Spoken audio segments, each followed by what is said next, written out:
जय माता दी भक्तों, माता रानी की कृपा आप सभी पर बनी रहे। आप सभी का मेरे चैनल शारदा भक्ति 2.0 पर हार्दिक स्वागत, अभिनंदन। धार्मिक व्रत कथा कहानी सुनने के लिए मेरे चैनल को सब्सक्राइब करें और लाभ उठाएं।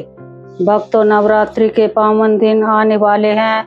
आइए जानते हैं नवरात्रि के 9 दिनों में माँ दुर्गा को प्रत्येक दिन क्या क्या भोग लगाएं। नवरात्रि 2025 नवरात्र के 9 दिन माँ दुर्गा को लगाए 9 अलग अलग भोग, मिलेगा जीवन का हर सुख। शारदीय नवरात्र 2025 माँ दुर्गा की पूजा के लिए समर्पित है। ऐसी मान्यता है कि इन दिनों में माँ को प्रिय भोग लगाने से वे प्रसन्न होती हैं और भक्तों की मनोकामनाएं पूरी करती हैं। प्रत्येक दिन माँ के एक विशेष स्वरूप को विशेष भोग अर्पित किया जाता है। तो आइए उन दिव्य भोग के बारे में जानते हैं।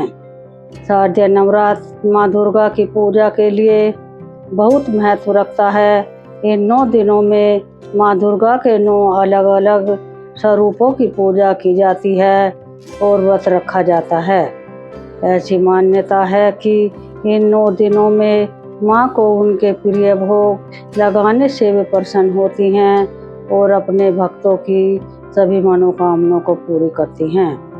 तो आइए देवी के दिव्य भोग के बारे में जानते हैं, जो इस प्रकार हैं। शारदीय नवरात्र के 9 दिन और 9 अलग अलग भोग। पहला दिन माँ शैलपुत्री। इस दिन माँ दुर्गा के पहले स्वरूप माँ शैलपुत्री की पूजा होती है। उन्हें गाय के घी का भोग लगाना शुभ माना जाता है। इससे रोग और कष्ट दूर होते हैं। दूसरा दिन माँ ब्रह्मचारिणी। माँ ब्रह्मचारिणी को मिश्री का भोग लगाया जाता है। इससे परिवार में सुख समृद्धि आती है। तीसरा दिन माँ चंद्रघंटा।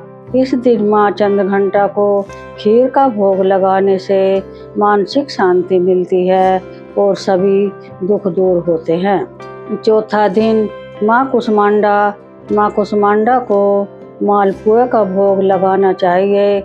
इससे देवी खुश होती है और जीवन के सभी दुखों का नाश करती है। पांचवा दिन माँ स्कंद माता। माँ स्कंद माता को केले का भोग लगाया जाता है। इससे सेहत अच्छी रहती है और जीवन में सकारात्मक ऊर्जा आती है। छठा दिन माँ कात्यायनी। माँ कात्यायनी को शहद का भोग लगाना चाहिए। इससे साधक को आकर्षण शक्ति बढ़ती है और रिश्ते मधुर होते हैं। सातवां दिन माँ कालरात्रि। इस दिन माँ कालरात्रि की पूजा होती है। उन्हें गुड़ या गुड़ से बनी चीज़ों का भोग लगाएं। इससे नकारात्मक शक्तियाँ दूर होती हैं और भय से मुक्ति मिलती है। आठवां दिन माँ महागौरी। माँ महागौरी को नारियल का भोग लगाना बहुत शुभ होता है। इससे संतान से जुड़ी समस्याएं दूर होती हैं। 9वां दिन माँ सिद्धिदात्री। शारदीय नवरात्र के अंतिम दिन माँ सिद्धिदात्री को तिल का भोग लगाएं। इससे अचानक आने वाली विपत्तियों से सुरक्षा मिलती है। बोलो जय माता दी।